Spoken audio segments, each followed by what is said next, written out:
Qoçlar, tərəzilər, xərçənglər və oğlaqlar sevgi münasibətiniz canlanır, dərin duyğular və keçmiş mövzular gündəminizdə yer alacaq. 17 oktyabr tarixində, yəni həftənin 5-ci günündə göy üzündə Günəşlə Yupiter arasında 90 dərəcəlik kare açı aktiv olduğu üçün sevgi münasibəti olmayan Günəş bürcü və yüksələn bürcü, Qoç, tərəzi, oğlaq və xərçəng olanlar bugün yeni bir sevgi münasibətinə başlaya bilərlər. Amma bir tərəfdən də başlayacağınız sevgi münasibətinizdə duygusallığınız sürətlə arta bilər. Biraz yavaşlamanızda fayda var bugün. Sevgi münasibətinizdə və evliliyinizdə duygusal gözləntiləriniz çox yüksək ola bilər.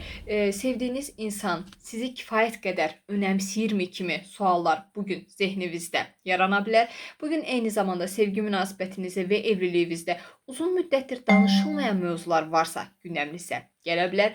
Evliliyinizdə sizin istəklərinizlə ailəvi gözləntiləriniz arasında seçim ola bilər və bu kimi mövzular gündəminizə gələ bilər. Eyni zamanda bugün gözəllik və estetika kimi mövzulara daha çox maliyyə xərcləmələri etmək istəyə bilərsiniz. Diqqətli olmağa çalışın.